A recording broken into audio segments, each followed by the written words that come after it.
Hello and welcome to today's edition of BounceBack.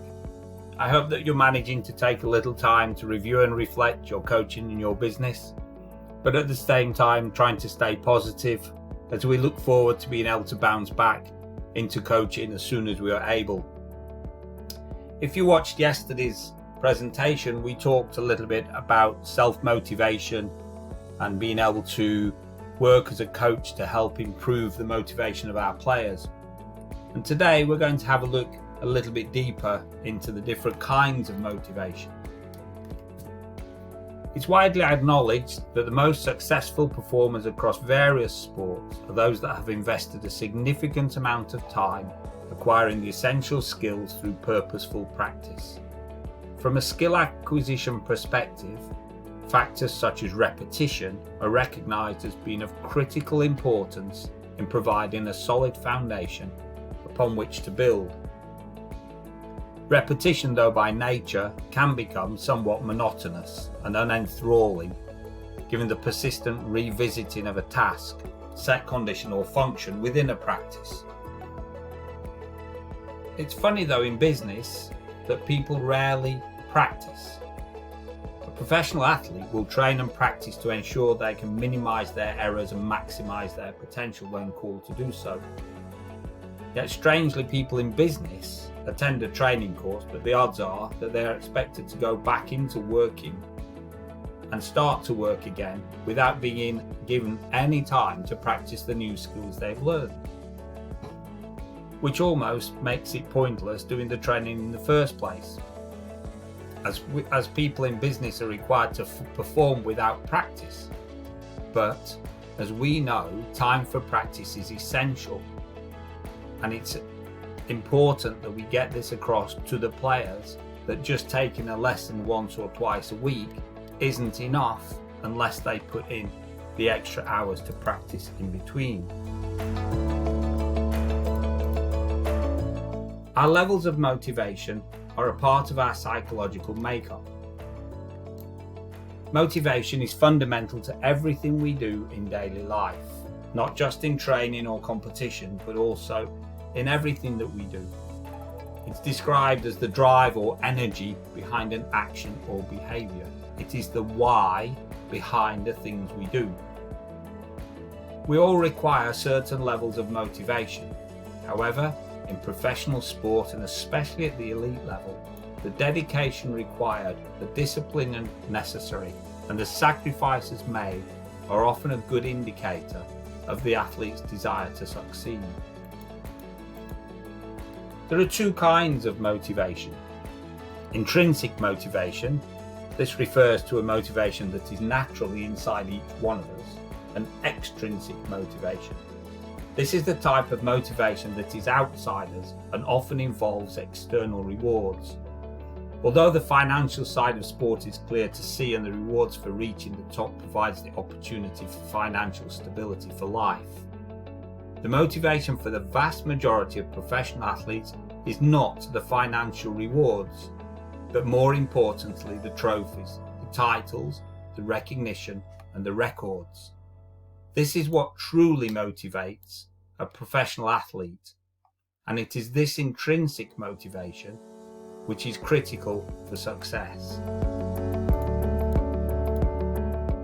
Intrinsic motivation is motivation from within, a desire to perform well and succeed, and the following will be true. You'll have the desire to overcome any problem or task put in front of you, and to develop the skills and habits to overcome that problem consistently, and to take time to practice and embed successful habits until they are perfected.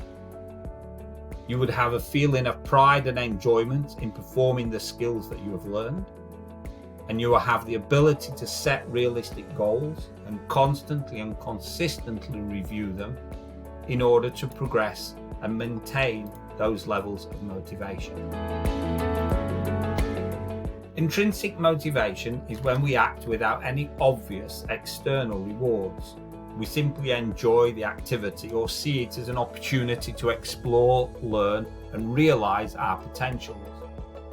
When was the last time you did something just for the enjoyment of the activity itself. When you pursue an activity simply for enjoyment, you are doing so because you are intrinsically motivated.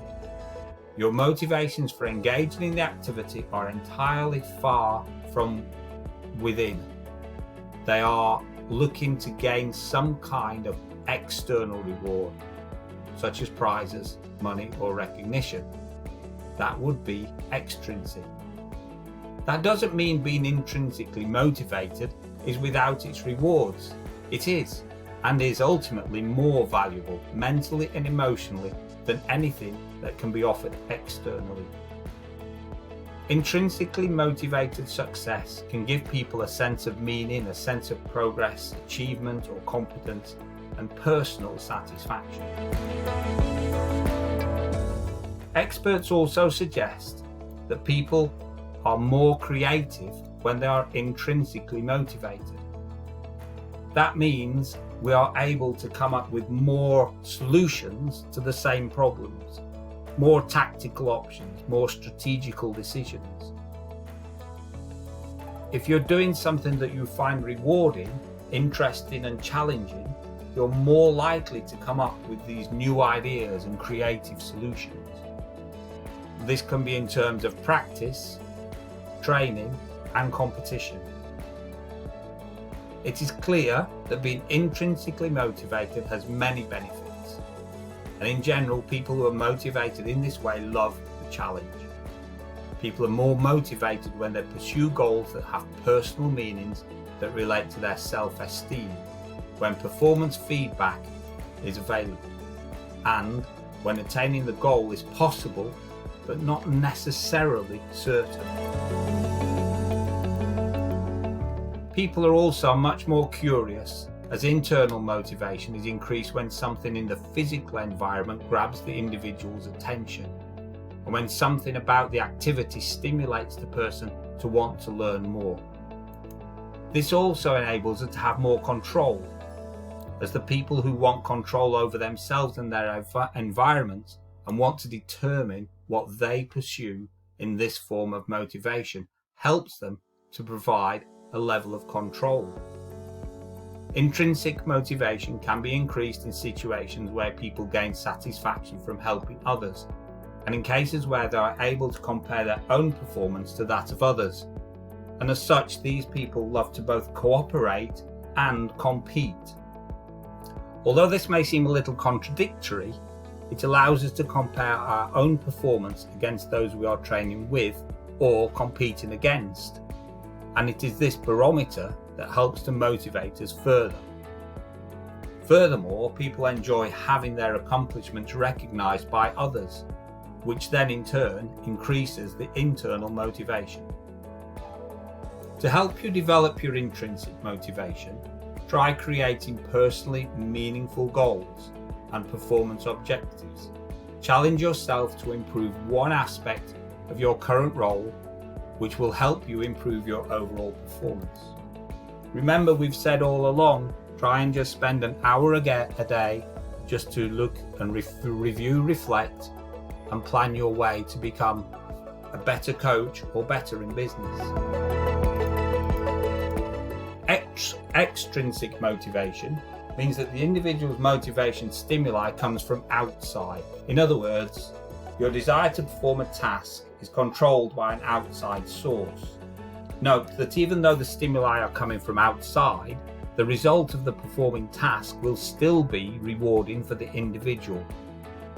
The most well-known and debated motivation is money, though there's obviously other motivational factors including organised activities, non-financial bonuses such as gifts or just the meal out. These kind of motivators are much easier to see and much easier to quantify in terms of someone being successful. It is easy to be able to know if you have achieved something when it has a clear and tangible outcome, and this is what makes external motivation much easier for us to identify. It can, though, have a negative effect on an individual by focusing their efforts more on the outcome than on the process, and as such losing the internal recognition of the success of achievement. This is something that we know and experience on many occasions within coaching. As the sport itself has a definitive winner, and the score will decide who is the better player. But looking at the performance of the player, especially in the younger age groups, is more important than the result. And we know that as coaches. And one of the biggest challenges we will always have is having the parents and the players accept and understand the same. The result is not the key thing on a player's development. Performance is. And getting the balance of this is absolutely critical to understanding the need and the role of the two different kinds of motivation. Extrinsic rewards, though, can be beneficial if used correctly. However, overuse or overfocus on extrinsic rewards can actually demotivate players and could actually negatively affect their performance. If your primary motivation is extrinsic, you may sense a greater amount of competitive pressure, anxiety, and compare yourself unfavorably with others. You devalue your self-worth, find it difficult to deal with failure and losing. Ideally, you want the majority of the motivation to be intrinsic. If you can increase the level of intrinsic motivation, you will be better equipped to focus in the present. You will be able to maintain a consistent level of motivation throughout your playing and working life. You will be more focused, experience less stress, and you will also be more confident, so you can greatly improve your performance and experience choosing more effective motivation strategies. So, work on yourself and especially your players to become more self-driven. Build these intrinsic skills and learn to take responsibility and pride in everything you do, and then transmit that across to your players and be a role model for them. Motivation at this moment in time is very critical for all of us. It is a challenging and potentially negative time, but as long as we stay positive and we look forward and be ready to bounce back, we will stay in the right frame of mind. In the meantime, please, as always, stay well, stay safe, and take care. Cheers.